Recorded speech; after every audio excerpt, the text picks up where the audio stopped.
mga nag-attend to. Okay, so let's proceed without further ado. Mag-start na po tayo. Okay, the Bible text that is assigned for tonight is no other than the gospel for today. It is from John chapter 6, verses 24 to 35.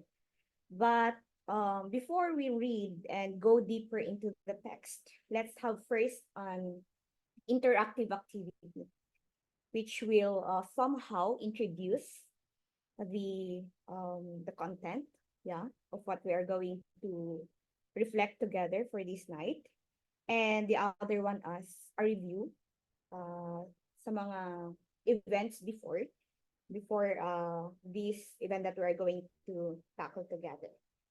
So we have here 4 picks, 1 word. So it's a game. So maybe some of you have played this game before, or maybe you are still playing it. It's because it's one of your mobile games. So I just need your participation para naman ma-enjoy natin yung game na to. Okay? So as for the mechanics, in this game, you'll be shown 4 photos in a grid, all of which share a word in common. So, 4 na picture po yan, and hanapin nyo yung common word. Okay? And your goal is to figure out that common word. So, okay po ba yung instruction? Can you follow all? Sige po. So, how are you going to share your answer? It's either you're going to unmute your mic and share kung ano yung sagot, or you are going to use the chat box to write the answer. So let's start with the easier part. I think I have prepared 5 or 4. Let's see later. Okay, so this one, I don't know if I can see your answers. What do you think is the common word for this? Anyone po?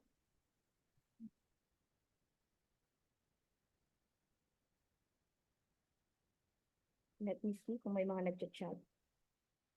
Ano po kaya ang common word for this one? For pictures. Okay. Yeah. You are correct. It is Jesus. So as you can see here, we have here the crucifixion of Jesus, Jesus as the head of the church, his resurrection, and then the receiving of the 3 gifts from the wise men. Okay. Next. How about this one? And clue Bread. is related to our, sorry? Bread. Yes, it is bread, di ba? So we have a flour, we have here a baker, ito shop, and of course, they are eating it. Okay, thank you. Thank you for that. That's bread. And next, how about this one? Ano kaya yung common sa 4 na ito? Read. Sorry?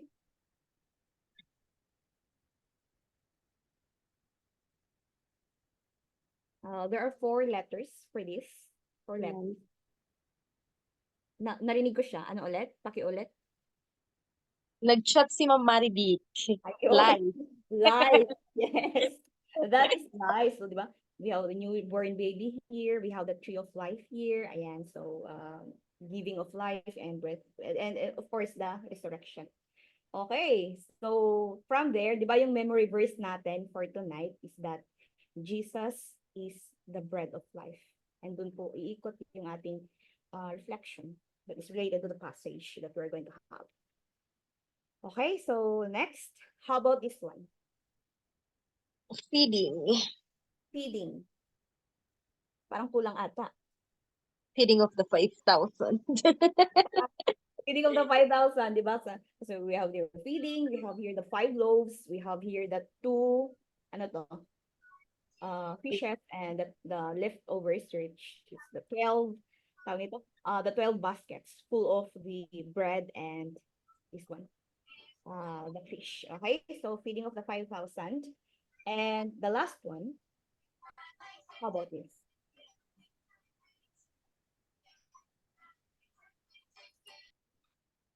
Mission. Mission. Mm-hmm. Okay. Very good. Clue, it's the prior event to our text today. Gitna siya nung the feeding of the 5,000 and the account about I am the bread of life. Ano yung nangyari? The event before that. Yung, ano ba yung tawag nito? Pag ano niya sa tubig? Ano yung pag-ano? Ano yung pag-ano na yun? Okay, Yung clue paglatag na sa here. tubig. Yeah. Jesus walks on the water. Okay, so doon po natatapos ang ating interactive activity. And again, it's just an introduction and of course, a review. Okay. From this game, we were able to identify two events in the earthly ministry of Jesus: the feeding of the 5,000 and him walking on the water. So what's the connection? Well, masyado nang halata kasi nasabi na kanina. They are the prior events. Wait, I'm just going to remove this. Baka nakikita. Ayan. They are the prior events to the identification of Jesus as the bread of life. And let us take a look. This map, we have this map here. Okay, to clearly see the progression of the events. So here, as you can see here, this is the Sea of Galilee, this one. And well, it's a lake, not a sea. It's a fresh water and not a salt water. Okay, it is the largest freshwater lake in Israel. And it is only called a sea because of culture, or it is the custom in the scriptures to call gathered bodies of water as sea. So, maging klaro lang po sana tayo. And as for the feeding of the 5,000, as recorded in John chapter 6, verses 1 to 15, it happened here in the northern east side of the Sea of Galilee. And as you have known, this miracle involves Jesus miraculously multiplying 5 loaves of bread and 2 fishes to feed a large crowd. And this event not only demonstrates the compassion of Jesus for the physical needs of the people, but also serves as a sign of his divine authority. And after his miracle, the crowd recognizes Jesus as a prophet and considers the implications of his ability to provide for them.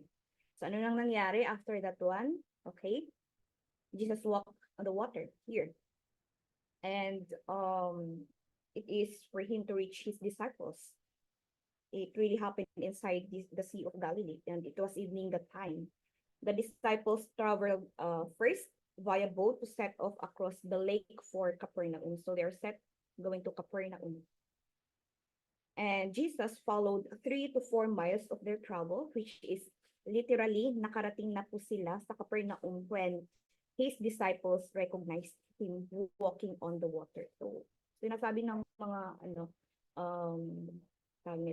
theologians, that this one, the distance is about 3 to 4 miles. And this miracle illustrates Jesus' mastery over nature and reinforces his divine nature. And when the disciples witness this, they are both fearful and amazed, leading to a deepening of their faith and understanding of who Jesus is. Now, our Bible text tonight narrated what happened next after that. Anong nangyari sa Capernaum. And it happened here, okay, northern west part of the lake. So now let us read the Bible text to see what happened next and to reflect on what we can learn from this narrative. Paddy MJ, pwedeng ikaw yung magbasa.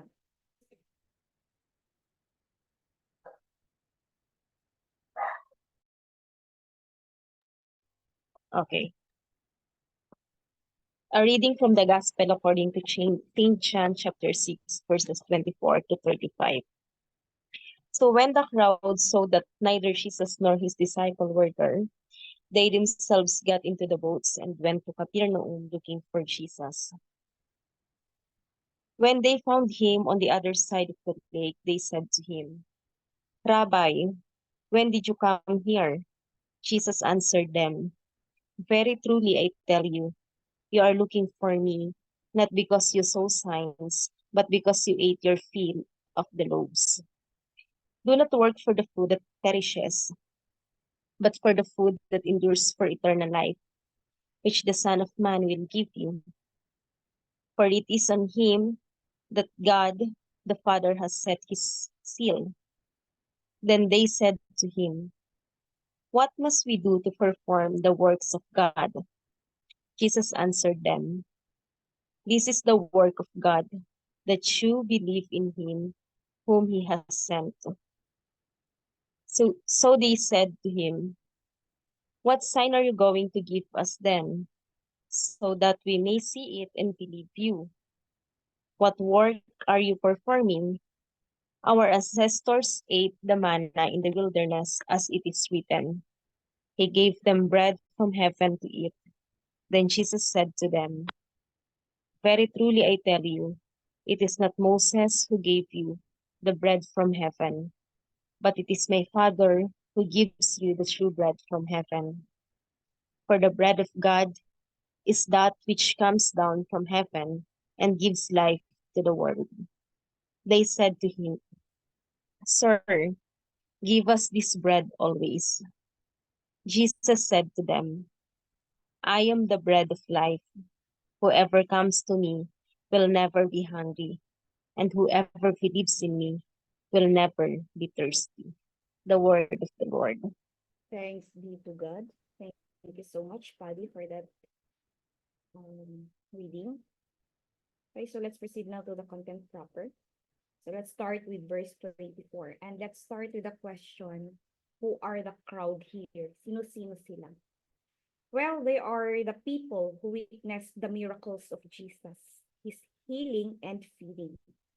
They are those few of the 5,000 men plus women and children who crossed the sea in their small boats to follow Jesus when they discovered that he and his disciples are missing or out of their sight.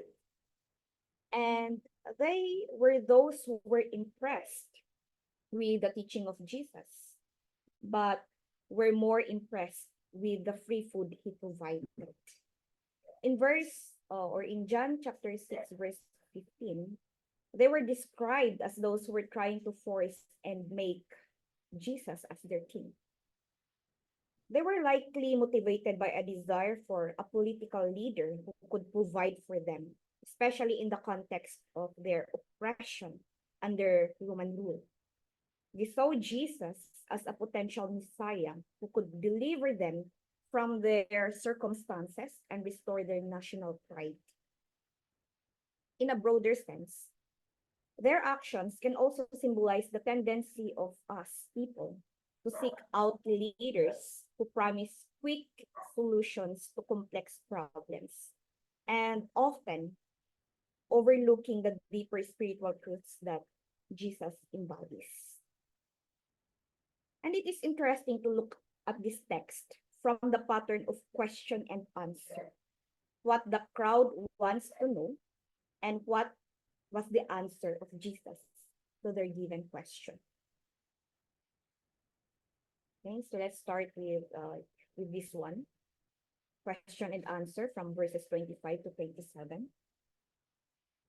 Okay, so there, Rabbi, when did you come here? That's their question. From that question alone, the crowd wants to know when Jesus came to the other side of the lake.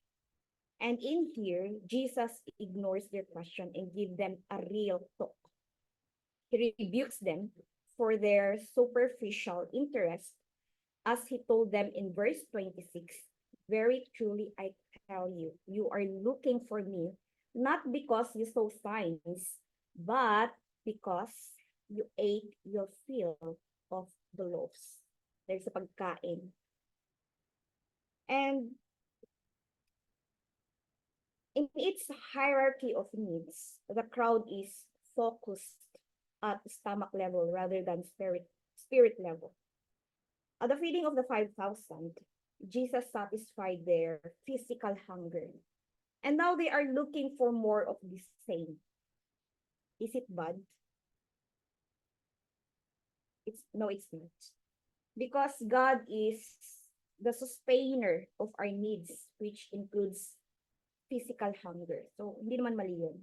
But, kung hanggang dun lang ang tingin natin kay Kristo, just like this crowd, just a sustainer of our physical needs such as food, the clothing, the shelter, money, etc., then we are making him cheap and insulting his divine being who can give more aside from that, from the stomach level.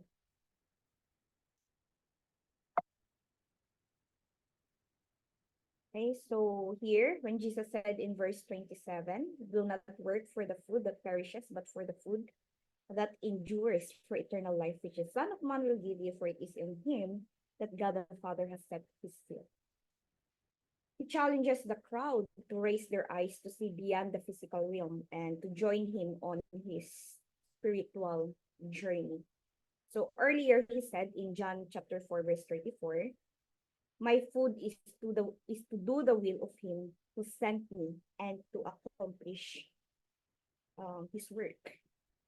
So we first heard the words perish and eternal life in John 3:16, where Jesus spoke of God loving the world and giving the Son so that whatever believes or whoever believes in him will not perish but have eternal life. So to put emphasis, Jesus is not saying that physical needs are unimportant.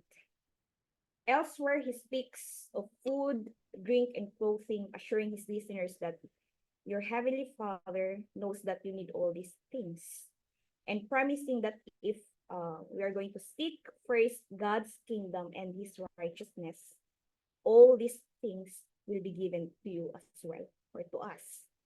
Much of Jesus' earthly ministry is focused on healing people's physical ills. But now he calls the crowd to acknowledge their need for food that endures for eternal life, promising that the Son of Man will give them that food. And he's referring to himself. Next question is in verse 28. What must we do to perform the works of God? Well, the context of their question is that ever since the giving of the law of at Mount Sinai, the Jewish people have accepted obedience to the law as the approved way of serving God. It is the traditional Jewish thought which emphasized the importance of following the law and performing good works as a means to demonstrate piety and secure our relationship with God. And this crowd is asking Jesus to point them to the heart of the law in much the same way that the young ruler in the Gospel of Luke will ask, good teacher, what must I do to inherit eternal life? So here, they are asking Jesus to provide a manual or a faithful guide through the maze of laws and commentary that lies at the center of their religious practice. And this indicates that they are seeking a way to earn favor with God through their own actions.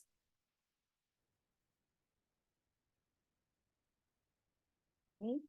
So Jesus responds by shifting the focus from works to faith.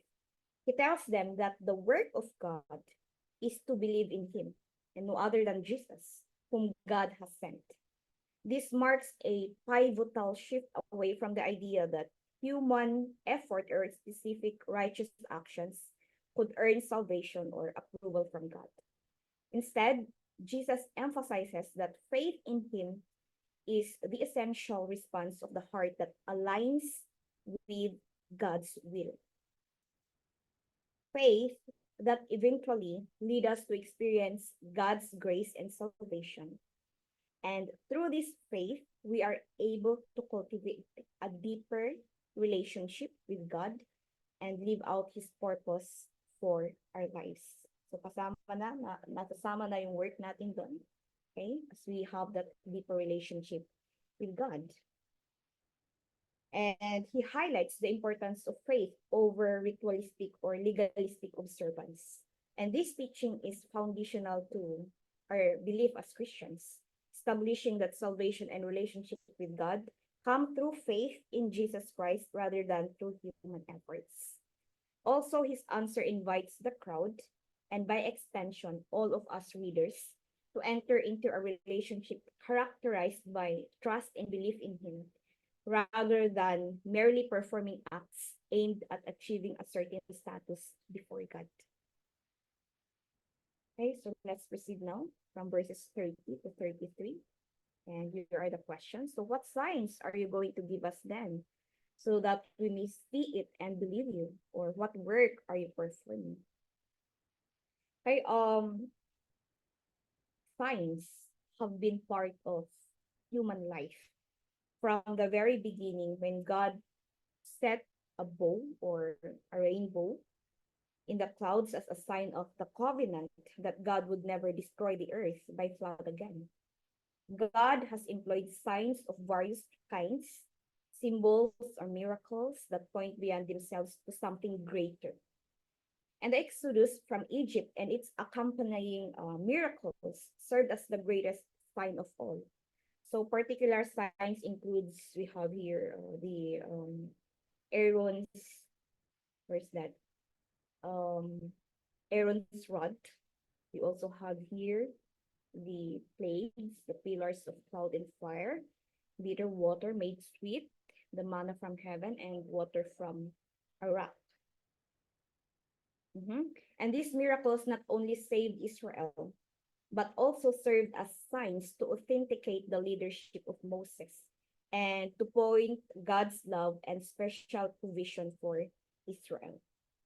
So now in verse 13, the crowd is demanding a sign from Jesus as they recognize that the radical nature of his invitation and demands assurance that he has authority to advocate such a sweeping departure from their traditional religious practice.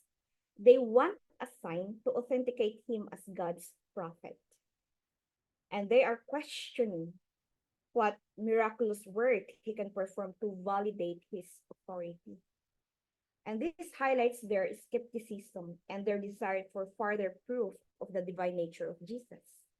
And the reference to signs demonstrates their expectations for a messianic figure to provide undeniable evidence of his authority and power.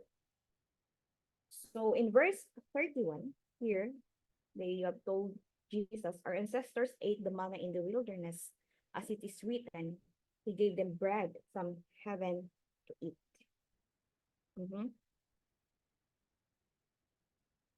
Okay. So as they are asking for a sign, and they cite the manna as the kind of sign that they expect from him.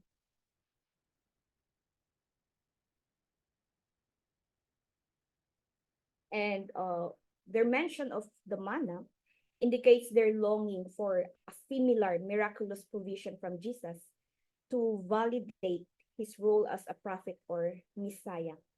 They want a repeat performance, just like what Moses did before. And for them, the gift of manna through Moses authenticated his status as prophet. If Jesus expects this crowd to accept him as a Moses-like prophet, he must give them a Moses-like sign. And they have seen false prophets come and go. So ayaw nilang maulit yan. And want rock-solid proof that Jesus is not one of them. And their demand represents the response of ordinary people faced with a new situation.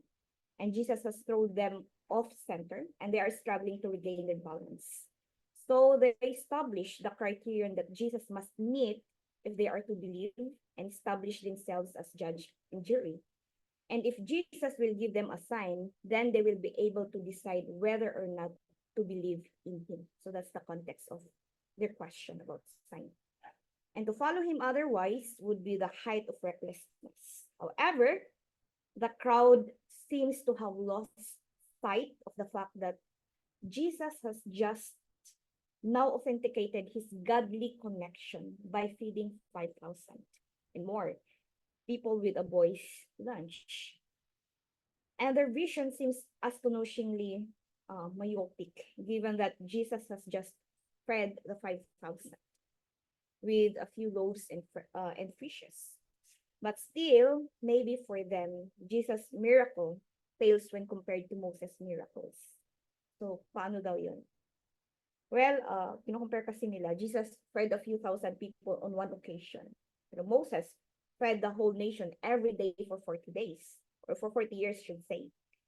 And Jesus gave the crowd ordinary bread. As for Moses, he gave Israel bread from heaven.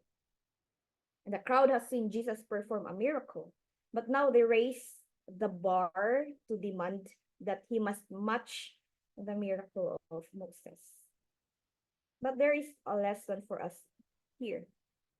We too, tayo din, we suffer from spiritual myopia. Wonderful things happened in our presence every day, but we fail to see them or take them for granted. Mhm. So in verses 32 to 33, and sabi din ni Jesus dito, very truly I tell you, it was not Moses who gave you the bread from heaven, but it is my Father who gives you the true bread from heaven. For the bread of God is that which comes down from heaven and gives life to the world. So here, Jesus corrects their misunderstanding, stating that it was not Moses who provided the manna, but God the Father. He indicates that the manna was temporary sustenance, while God's true bread, which comes from heaven, gives life to the world, and it is eternal. Okay, and we have the last two verses, verses 34 to 35. So they said to him, Sir, give us this bread always.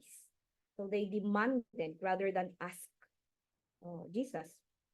And their demand to have this bread reflects their desire for a continual supply of physical sustenance. They seem to think of the words of Jesus in a literal sense, craving the bread that would satisfy their hunger. And this still highlights their focus on physical needs rather than understanding the deeper spiritual truths Jesus is trying to convey. Their request signifies a longing for ongoing provision without grasping the nature of the gift being offered.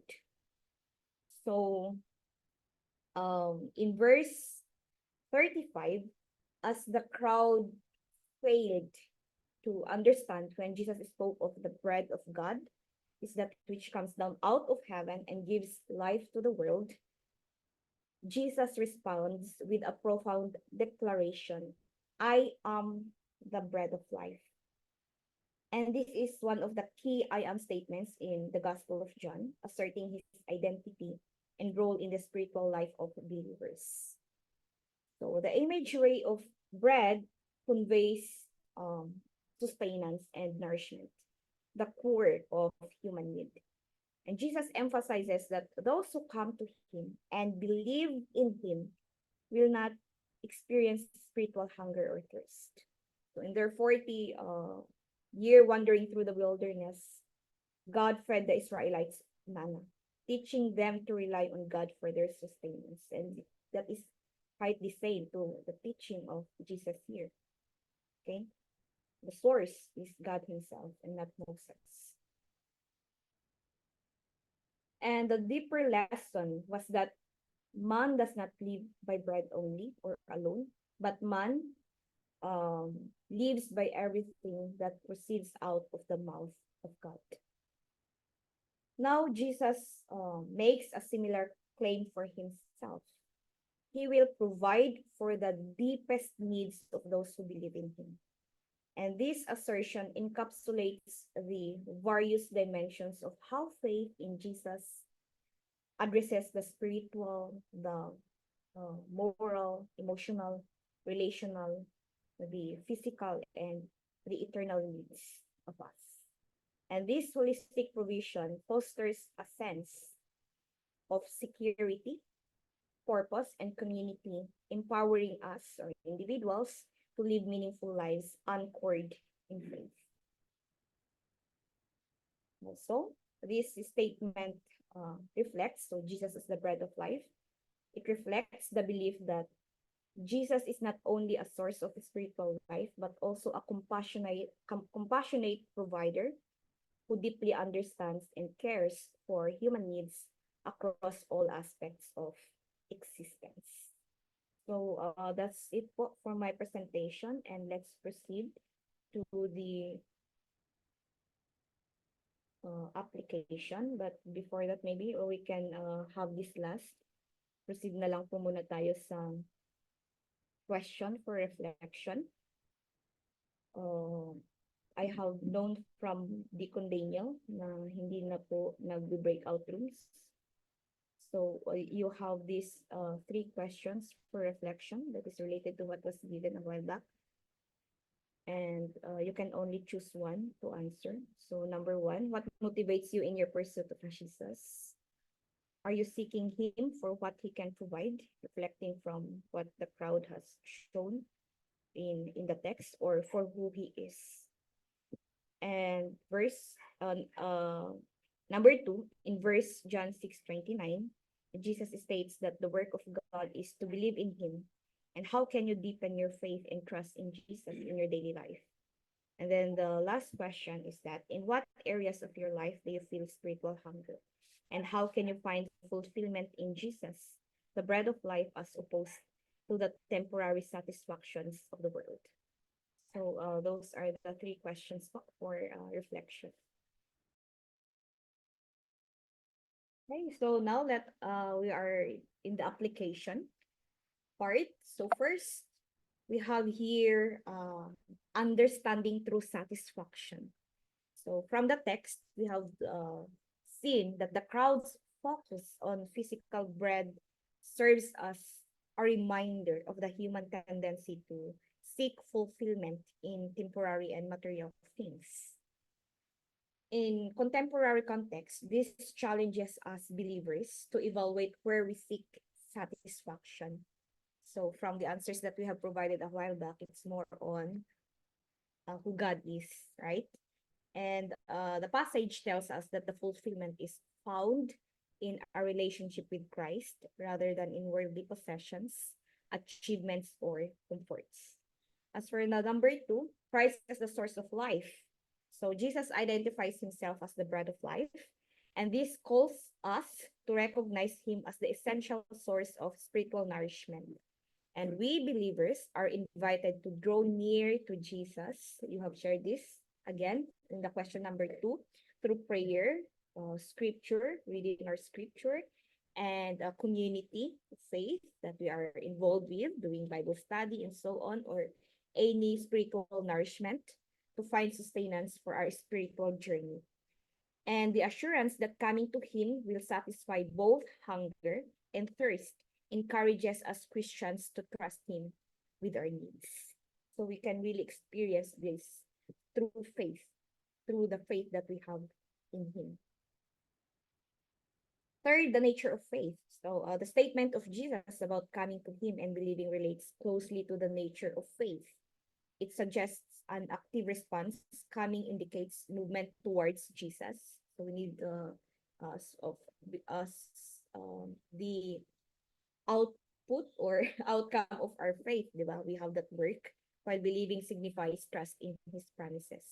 And this emphasizes that having faith in Christ involves both seeking him personally and trusting in his provision and identity. Fourth, invitation to relationship. So this is related to the number three question. And the invitation to never hunger or thirst points towards the relational aspect of faith. It indicates that authentic relationship with Jesus involves continuous dependence on him for life and nourishment. And regular fellowship with him, both personally and in community, especially personally, our regular communication, diba? It deepens our relationship with him, lalo na pag, diba, intim talaga tayong nagdadasal. And it is vital to spiritual vitality and growth. Number 5, and this is the last one, is about the mission of the church. These verses, the text that we had tonight, inspire the mission of the church to proclaim Christ as the essential source of life. The church is called to share the message of Jesus, inviting others to partake in the sustenance he offers. And this includes reaching out to those who are spiritually hungry or lost. Maybe kapamilya natin yan, kaibigan, ka-churchmate, kapitbahay, and so on. Okay, providing not just material help, but pointing toward the deeper spiritual needs found in Christ. And napakasimple po na pwede natin gawin is to pray for them. At maniwala po tayo in the power of prayer. Meron at merong mangyayari because we are praying for other people, not only for ourselves, but for other people. And see how God will work. Okay? Yung mga pinagdadasal natin. Maybe not exactly the same kung ano yung hiningi natin sa Diyos, but more ano yung gagawin ng Panginoon sa mga buhay ng mga taong ito. Okay? And conclusion, this Bible text presents an opportunity for us believers to reflect on our spiritual priorities, understand the role of Christ as the source of life, and actively engage in a relationship that fulfills our deepest needs. And it emphasizes the importance of recognizing and sharing the transformative power of Jesus to quench spiritual hunger and thirst. And from the sharings that we have really shared this one, the transformative power of Jesus in our own life. Nakita natin yung mismo sa ating buhay at sa buhay ng mga taong nakapaligid sa atin. And more, we expect more that we can see or observe more that transformative power of Jesus sa mga buhay natin as we stay in faith and loving relationship with Him. Despite and in spite kung magandang nangyari sa buhay natin or kung we are in a bad situation, good situation, and so on in every season of our life. So that's it po, and thank you so much for being with me tonight. Maraming salamat.